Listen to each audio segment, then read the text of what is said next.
Nosotros hoy decimos basta. Somos los herederos de los verdaderos forjadores de nuestra nacionalidad. Nosotros, armados para hacer una revolución, para buscar paz y justicia. Se decide que se realice el alzamiento y se pone un plazo hasta el 31 de diciembre de 1993 de atacar San Cristóbal, Altamirano, Las Margaritas, Chanal, Huistán y Ocosingo. Todo lo que pasaba a nivel del mundo nos decía no, no lo hagas. El muro de Berlín había caído, las guerrillas centroamericanas y sudamericanas estaban en repliegue o ya negociando. Entonces no había nada que dijera que la opción armada era una opción para una transformación.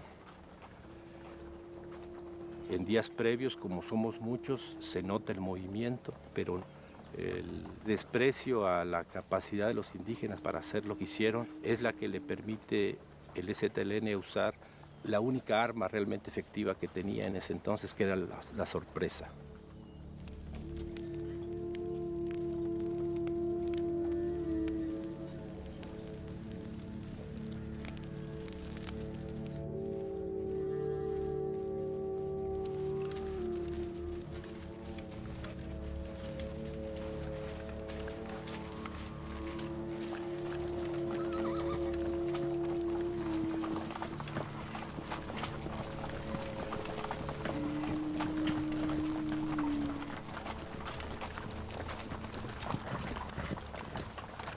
Hay tenientes, capitanes, mayores, tenientes coroneles, subcomandante. O sea que no llego todavía el comandante. ¿Pero cómo se identifica? ¿Subcomandante de Tigre? ¿Subcomandante? ¿Qué seudónimo? Marcos. Comandante Marcos. Seguimos viendo escenas tomadas a las puertas de la oficina de la Procuraduría General de la República. Dos disparos, uno en la cabeza, otro en el abdomen. No hay un comunicado oficial. El cobarde fue herido recibiendo 2 lesiones por proyectil de arma de fuego. Hay que correr una versión de que un tercer impacto podría tenerlo en la cabeza. Es un hermetismo absoluto.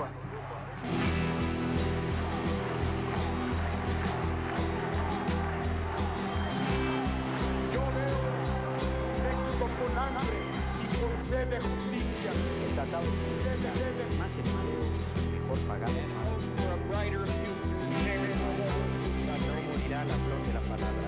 Para todos la luz, para todos todos. Problemas del Estado. Trampas. Cuatro sectores armados abrió ante los mexicanos. Expreso mi compromiso de reformar el poder.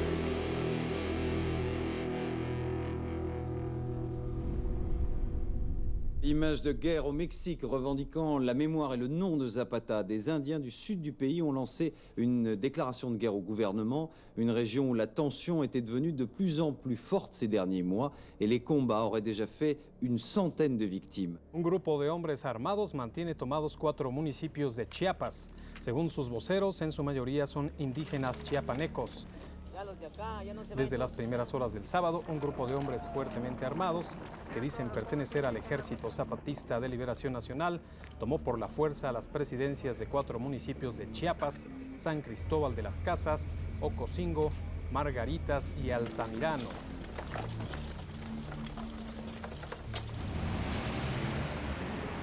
The reports from Mexico today indicate the government of Mexico has not been successful putting down an uprising by a small, poorly armed, but determined group of peasants. Profesionales de la violencia, nacionales de un grupo extranjero, ajenos a los esfuerzos de la sociedad chiapaneca, asestaron un doloroso golpe a una zona de ese estado y al corazón de todos los mexicanos. Hoy se inició la guerra, la revolución, aquí en la ciudad de San Cristóbal de las Casas, Chiapas. Luchan por salud, educación, independencia, tierra, paz, libertad, democracia. Bueno, hay muchas cosas pues ¿Crees que sí México, lo vas a conseguir? con las armas sí se consigue. ¿Cuántos son ustedes? Allá dicen que son 200. No, pues aquí somos un chingo. Lo que estamos pidiendo es que se revise el Tratado de Libre Comercio, que es lo que pone los pelos de punta del gobierno federal. ¿Cómo vamos a hacer eso? ¿Cómo va a venir a mí a decirme un indígena que ni siquiera sabe hablar español que el proyecto de mi sexenio no lo tomó en cuenta? Este no es un alzamiento indígena, sino la acción de ese grupo violento, armado en contra de la tranquilidad de las comunidades, la paz pública y las instituciones de gobierno. La única condición en que nosotros entregaríamos las armas es muertos, así de sencillo. Dicen que Salinas está celebrando el Año Nuevo con sus cercanos y brindando cuando le dicen que hay unos indios que se están alzando, que nadie sabe quiénes son y qué quieren. Entonces digamos que la gente dice, bueno, ¿quiénes son y qué quieren? Esa era la pregunta que había en todos lados, ¿no? El gobierno de Salinas de Gortari, contra lo que ellos mismos dicen o lo que dicen los libros de historia, no sé si puedo decir malas palabras. Sí. Son muy pendejos, o sea, no, y tienen un gran racismo y despreciaron a las comunidades. Entonces cuando empieza a haber concentraciones, que era innegable que se estaban concentrando miles y miles de indígenas, piensan que como son indios no van a hacer nada malo, que tal vez se trata de una procesión religiosa, pero no se les ocurre que va a pasar lo que va a pasar, ¿no? Evidentemente los toma de sorpresa, a pesar del enorme rumor que había.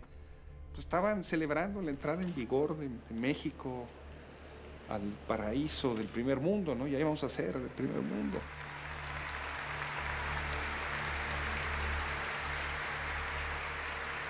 De repente se despiertan descubriendo que somos parte del tercero, con la cruda, no solamente la borrachera del día anterior, sino de la realidad de lo que estaban enfrentando.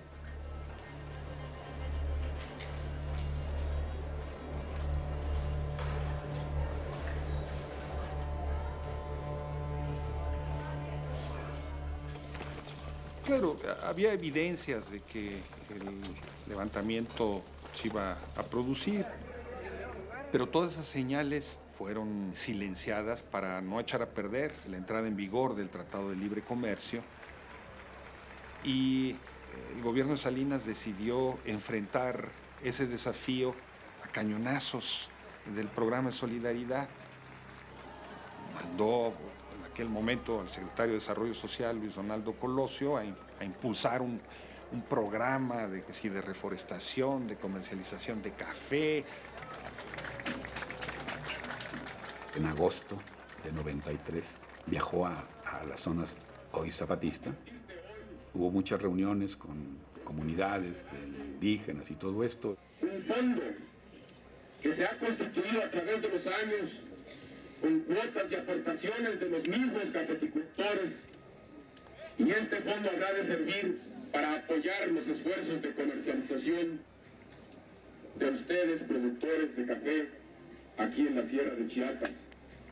Dice uno de los ejidatarios o de los indígenas, el licenciado Colosio, pues sí le creemos, de verdad, o sea, nos convence bien. Estamos muy agradecidos con el gobernador. Fíjese que nos regaló una gran máquina alemana para procesar el café, para algo. Y es lo que necesitábamos. El problema es que ahí está la máquina. El problema es que es eléctrica y no hay luz. Entonces no la hemos podido conectar. Ojalá primero traigan la luz y luego nos regalan la máquina. Digo, pues tú imagínate si lo que el gobierno daba eran esas soluciones a los problemas de las comunidades, pues se entiende que estuvieran tan enojados, ¿no? Y al final me entero que ya había hasta fotografías de que había campos de entrenamiento de guerrillas y cosas. Y la idea era, pues con programas sociales, tratar de impedir que se convirtiera en lo que se convirtió.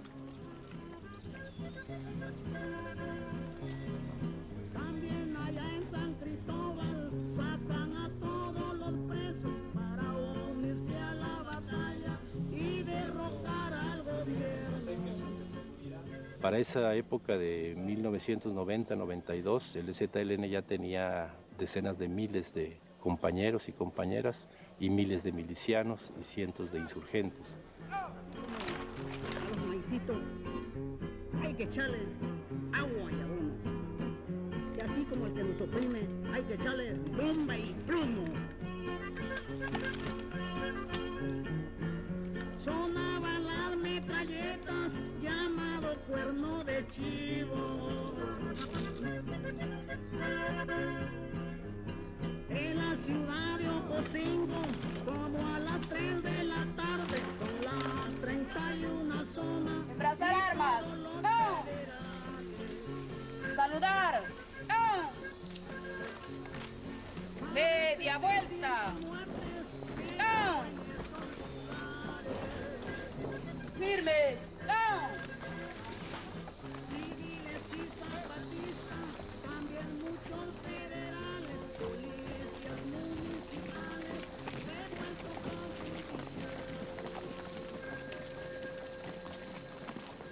Y empieza a haber una efervescencia en las comunidades de que ya hay que hacer algo. Empiezan a empujar, principalmente las mujeres, las mamás que le empiezan a reclamar a los varones, a los maridos, de que no están haciendo nada, de que a ellas les toca criar a los niños y se están muriendo. Entonces, en sus palabras era, no voy a criar un hijo o una hija para que se muera. Tenemos que hacer algo.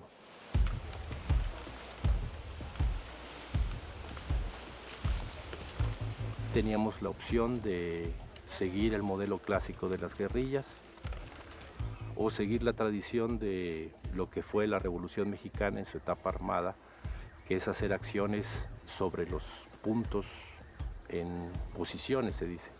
Entonces fue cuando decidimos, no vamos a pelear aquí, vamos a salir a pelear a las ciudades.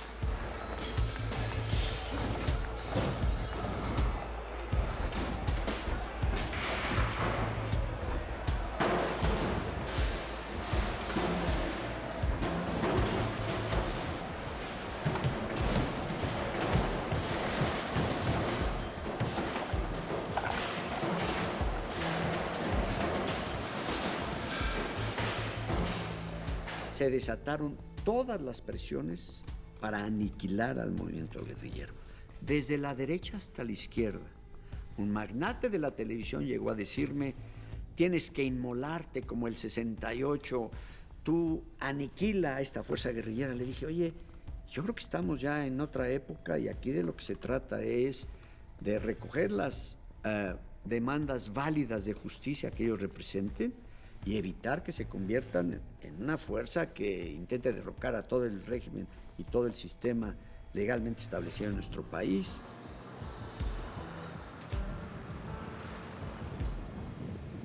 Nos angustió el que estuviera ocupado San Cristóbal y el riesgo para la población ahí reunida. Mucha capacidad de fuego del EZ. Se había dicho que eran muy débil su armamento, enorme capacidad de fuego. Nuestra obligación fue responderla y repeler la agresión. 5 kilómetros al oeste de la ciudad de San Cristóbal, un grupo de aproximadamente 400 transgresores armados abrió fuego. Toda la prensa se le ha bloqueado constantemente los accesos. En términos de poder de fuego, de capacidad de maniobra, no teníamos ninguna oportunidad, sobre todo porque estábamos saliendo a combatir al terreno enemigo. La montaña juega a tu favor, es como parte de tu columna combatiente. Pero en este caso estábamos abandonando eso y estábamos yéndonos pues a las ciudades. El ejército mexicano descubrió un campo de adiestramiento en Ocosingo, donde se dio un enfrentamiento.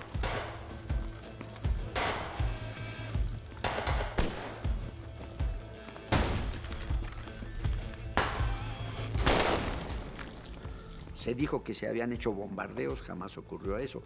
En algún momento se usaron cohetes para dispersarlos, nunca hubo un bombardeo. Están barriendo la zona, güey. Vámonos. Vámonos. Está limpiando la zona.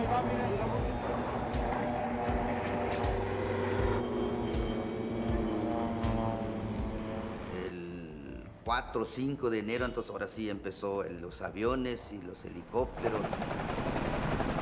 Los brigadistas vista de las instituciones médicas afirman que han perdido contacto con sus compañeros de Ocosingo y no saben cuántos heridos hay hasta el momento.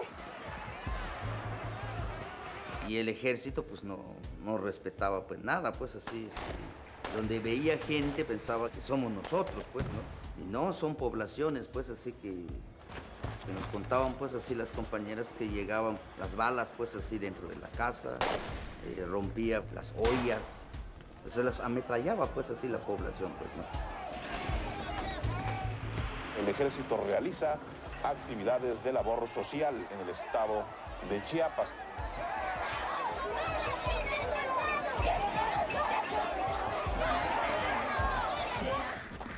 Desde ayer se recrudecieron los enfrentamientos debido a que los rebeldes se mantenían perpetrados en algunas casas y desde ahí hicieron frente al ejército.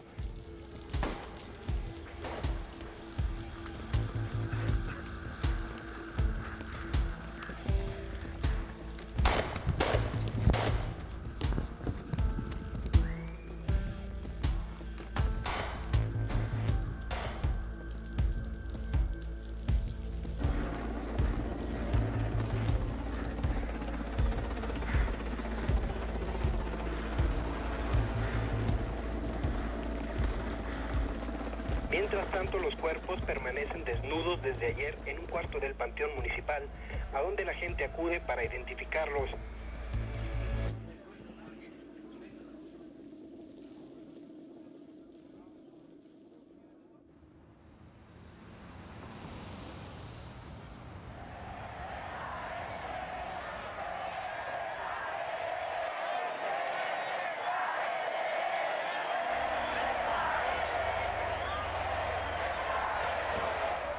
El ZLN tiene un cálculo dicotómico. O la gente de México se alza junto con nosotros, o nos acaban, nos aniquilan. Entonces, si para el resto del país el 1 de enero fue una sorpresa, para el ZLN el 2 de enero fue una sorpresa, no solo México, sino el mundo entero, ¿no?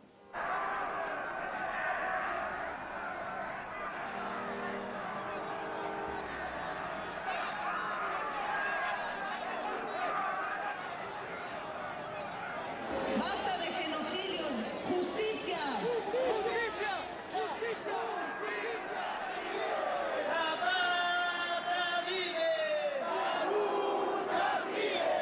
¡Zapata vive! ¡La lucha sigue! Poco a poco empezamos a saber pues así de que había movimiento pues así de la gente de afuera, querían pues así de que se parara pues así la guerra que estaba haciendo pues así el gobierno. Entonces el pueblo de México pues por lo menos comprende de nuestra situación, de qué se trata pues de la lucha que estábamos haciendo.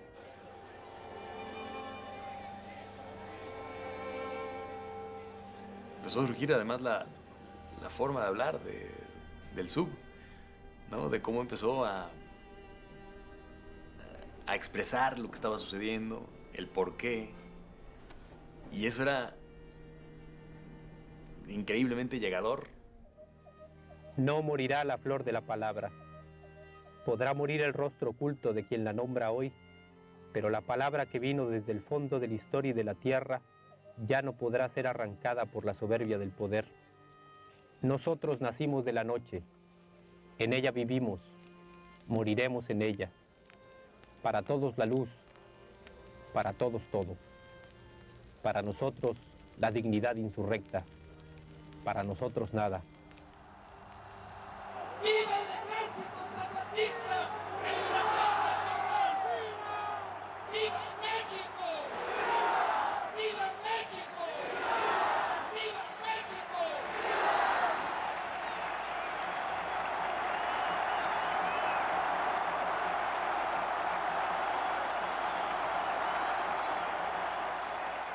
Los colosistas no podíamos vivirlo de otra manera más que con suspicacia. Y nos preguntábamos, bueno, ¿y por qué no se levantaron antes? ¿Por qué se esperaron a que hubiera candidato? ¿Habría algún arreglo? En fin, empezaban ahí las teorías conspiracionistas. Yo no creo que sea a base de balas y a base de tiros y de violencia como vayamos a resolver los problemas en México. Me llama Luis Donaldo. Me dice, ¿qué opinas de lo que pasó?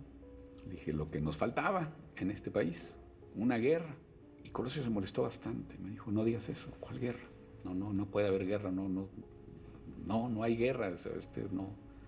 No puede echarse a perder así el país. Se va retrasando el inicio de campaña, que estaba para el 4, que estaba para el 10, inexplicablemente, pero a petición de Salinas. Yo había estado en algunas reuniones previas con Luis Donaldo, con 4 o 5 gentes en que discutíamos, nos preguntaba dónde iniciar la campaña. Ya no podía ser en Motocintla, Chiapas, que había pensado iniciar la campaña. Nos transmite que el presidente Salinas considera que no es conveniente, está esta movilización del ejército, en fin. Y me llamó Colosio el 9 de la noche y me dijo que si ya estaba listo, le dije que sí. Y otra vez, me lo dijo muchas veces, no te vas a rajar. Le dije, no. Y yo, pues bromeando, pues ¿qué está pasando? Me dijo, es que no está fácil, no está nada fácil.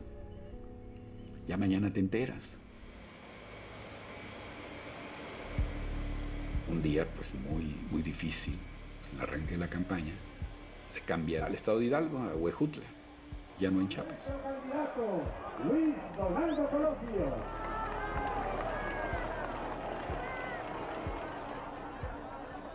Compañero Colosio, sabe que estamos listos, sabe que la maquinaria priista está perfectamente engrasada y lista. Todos los compañeros que usted ve aquí participamos en la inmensa estructura partidista que cimenta su actuar en las decisiones soberanas emanadas de los consejos políticos, pilares indeclinables de nuestro partido, en el cual se conjugan los esfuerzos de sus organizaciones, de sus sectores. Cuando Manuel sabe de la intervención del ejército, de enfrentamientos armados, ¿no? Pues nos convoca a una reunión y dice, pues esto es gravísimo lo que está ocurriendo.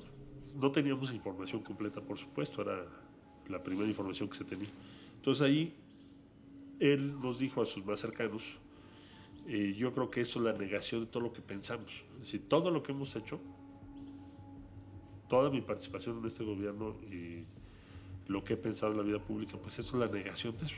Voy a tratar de convencer al presidente y al gabinete de que no sigan en esta línea de guerra. Y bueno, si no nos hacen caso, pues nos vamos. Del gobierno no podemos participar en un gobierno así.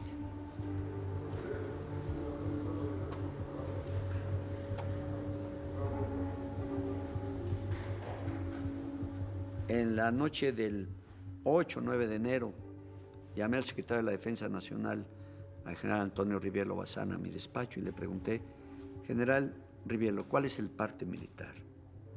Y me dijo, la situación está controlada, no hay ningún riesgo por parte del grupo clandestino armado. General, ¿y qué opina usted de un cese unilateral del fuego por parte de las Fuerzas Armadas mexicanas? El general Rivielo lo pensó un instante que a mí me pareció eterno.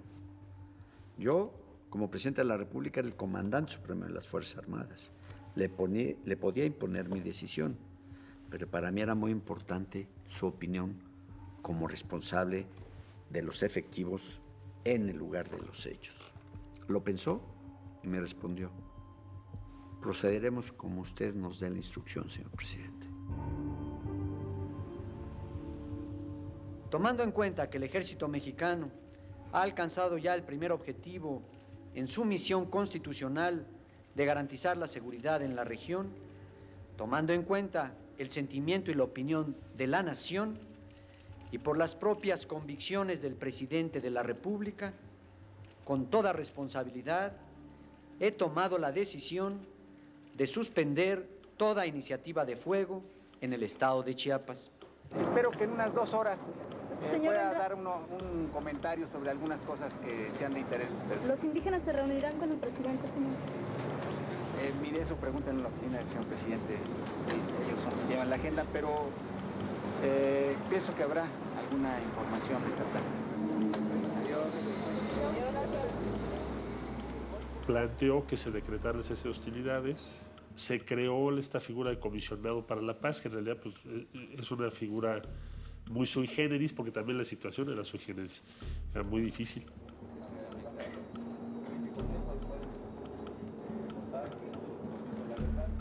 Anuncié la designación de un comisionado para la paz y decidí que el más indicado era Manuel Camacho Solís. Me da mucho gusto verlos a todos con las mismas caras y con el mismo interés de siempre. El presidente de la República me ha hecho una nueva invitación para colaborar con su gobierno y he aceptado. Trabajaré con la misma dedicación y lealtad de siempre. Para que el país salga adelante, necesita de muchas voluntades y cuenta con la mía. Muchas gracias. Esa información se dará posteriormente. Ya dije aquí que he sido invitado a otro cargo y que he aceptado. Es en la Presidencia de la República donde tendrán que dar esa información. Mi posición está muy clara y les agradezco a todos su presencia. Muy amable.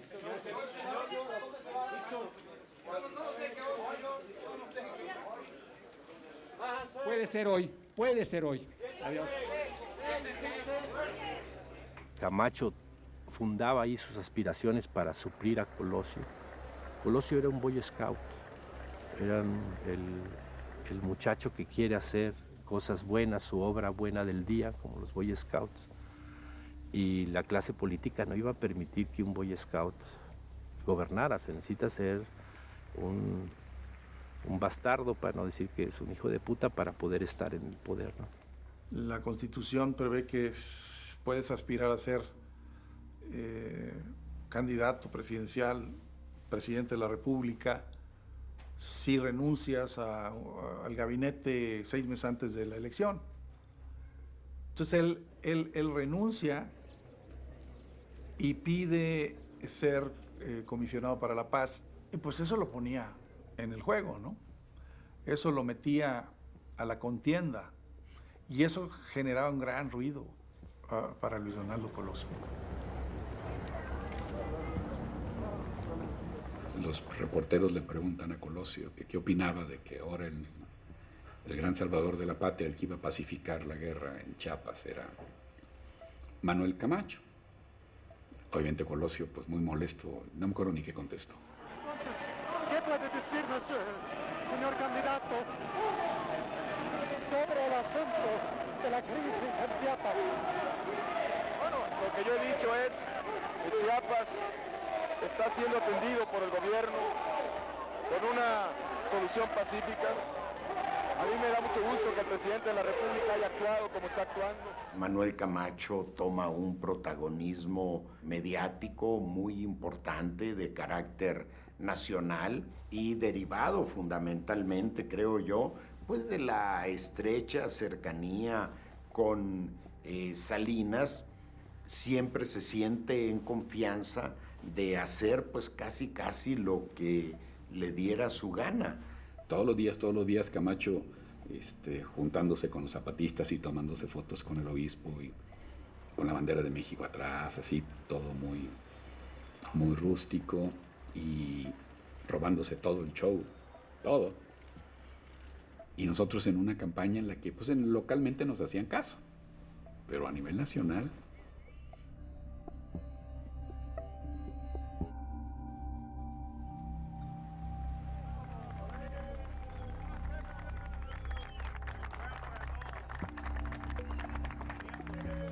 hubo muchas fricciones con Zedillo. Ya había muchos comentarios, muchos rumores de que se iba a salir, que Colosio iba a cambiar de coordinador de campaña. Yo creo que eso sí es cierto. Y a partir de ahí, la campaña es muy complicada, muy jaloneada. Había que hacer cambios y nombramientos incluso en el comité de campaña que le dieran mayor eficacia al trabajo político, que le ayudaran a operar eficazmente la campaña a Luis Donaldo, con los cuadros con los que él se sentía más cómodo. Eso nunca sucedió. Lievano Sáenz le reclamó a algún medio pues la posición tan crítica sobre Luis Donaldo, y la respuesta, si no mal recuerdo, fue: tengo instrucciones de Los Pinos. En ese tiempo pocas cosas se movían sin la voluntad presidencial, y menos sin la voluntad de un presidente tan fuerte como lo era Carlos Salinas. O sea, fue normal que la atención de los medios se diera sobre la negociación que se estaba llevando a cabo en Chiapas. Si era el acontecimiento nuevo, inesperado, inusitado, que había capturado la atención mundial y que estaba siendo retroalimentado también por intereses externos y otros internos que llevaban agua a su molino. Siempre sucede, no sorprende. El gobierno mexicano está sentado en una mesa de negociaciones con un grupo de indígenas descendientes de los mayas para buscar no solo la paz en Chiapas, sino la reconciliación en un país dividido social y políticamente. Al mediodía de este domingo llegó a San Cristóbal de las Casas el primer convoy de vehículos en el que viajaban el comisionado para la paz, Manuel Camacho Solís, y el obispo de San Cristóbal, Samuel Ruiz. En esta caravana llegó el subcomandante Marcos y 7 integrantes más.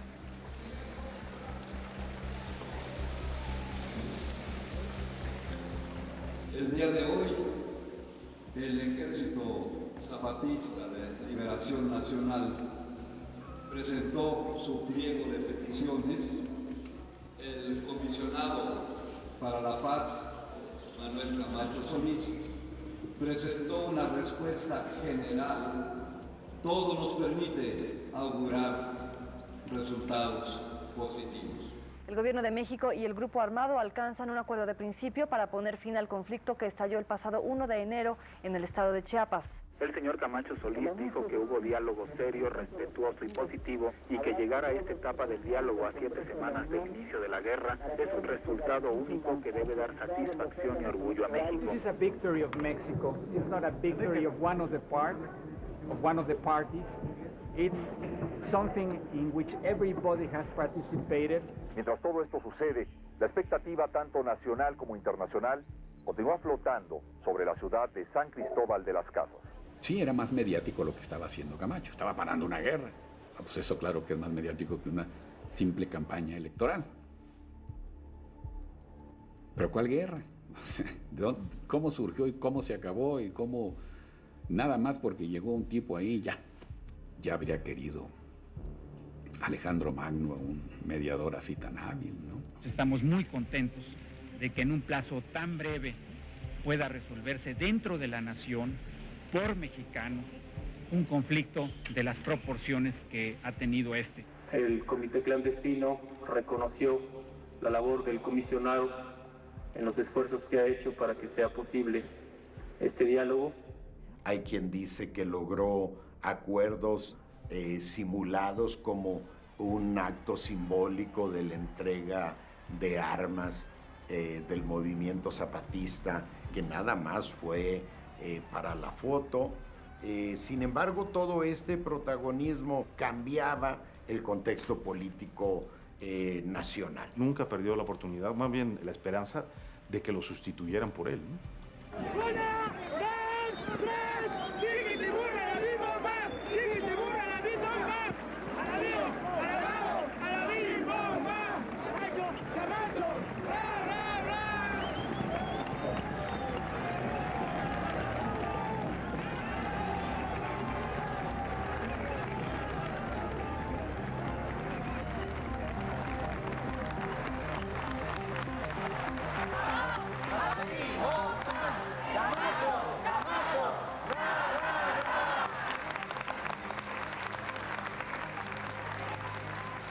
And we all hope that the influence will be in favor of a democratic advance in Mexico. Do you personally, sir, do you want to run for president? Fine.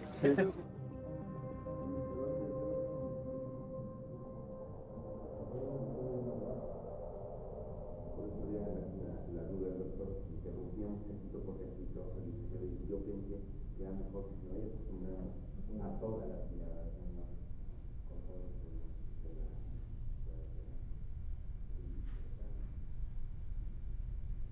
y Manuel Camacho no terminaba de meter ruido en el ambiente político electoral, haciendo saber en conversaciones y en comentarios particulares que él podía aspirar a ser candidato, no por el PRI, porque el PRI ya tenía, pero de otra manera. Y tuve que decirle, tú como comisionado no puedes tener esa ambigüedad. ¿Te dedicas de comisionado o buscas otra actividad? Nosotros íbamos de gira por todo el país todos los días, 20 horas al día. Y cada que un día amanecíamos con noticias de 8 columnas de Camacho, del Ejército Zapatista, ese día podíamos notar cómo él no se sentía igual de a gusto, ¿no? Cómo él sentía presión, cómo sentía estrés, cómo no se sentía igual, ¿no? Se le notaba hasta en la mirada, ¿no? Fueron meses sórdidos, enero, febrero y marzo, muy complicados.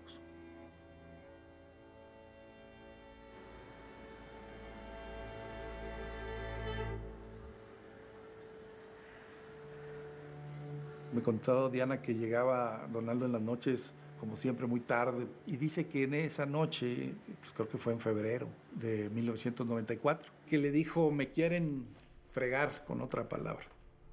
Me quieren fregar, me quieren quitar la candidatura, pero no me voy a dejar. Y esto lleva al famoso meeting del 6 de marzo. Yo estoy convencido que Donaldo sabía lo que iba a pasar ahí. Él tenía claro que tenía que dar un mensaje al país algunos dicen reclamo a Salinas. Yo veo un México con hambre y con sed de justicia. Un México de gente agraviada por las distorsiones que imponen a la ley quienes deberían de servirla, de mujeres y hombres afligidos por abuso de las autoridades o por la arrogancia de las oficinas gubernamentales. El mensaje del 6 de marzo es más que un discurso, es el diseño, o mejor dicho, traducir a palabras una visión de país, una visión sobre cómo ejercer el poder. Hoy, ante el priismo de México, ante los mexicanos, expreso mi compromiso de reformar el poder para democratizarlo y para acabar con cualquier vestigio de autoritarismo. Era obligado ese elegante rompimiento que tuvo Luis Donaldo con Salinas y que era demandado a nivel nacional. Fue un discurso muy bueno. Donaldo me hizo el favor de enviármelo previamente, lo revisé, le mandé mis comentarios y lo único que le dije fue: no rechaces facultades presidenciales que después vas a poder necesitar en el ejercicio de la presidencia. ¡Que viva el PRI! ¡Que viva México!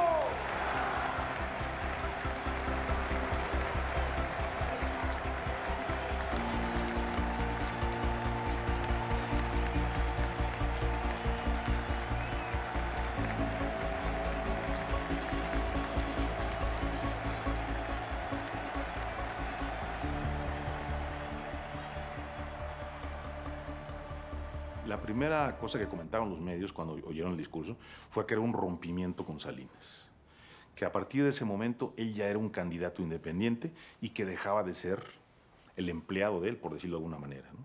Y que a partir de ahí su candidatura iba a ser una candidatura de él mismo, no una candidatura dictada desde Los Pinos.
entre buscar una candidatura a la presidencia de la República y la contribución que pueda hacer al proceso de paz en Chiapas, escojo la paz.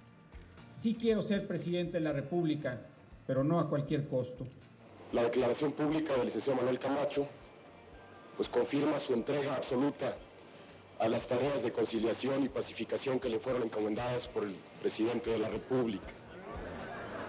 Para mí fue, digamos, relevante ver cómo cambió su rostro, ¿no? Cómo cambió su ceño, ¿no? O sea, se veía mucho más relajado. O sea, digamos que yo creo que ahí empezó realmente a sentirse próximo presidente de México. ¡Vamos, échale ganas! ¡Dele!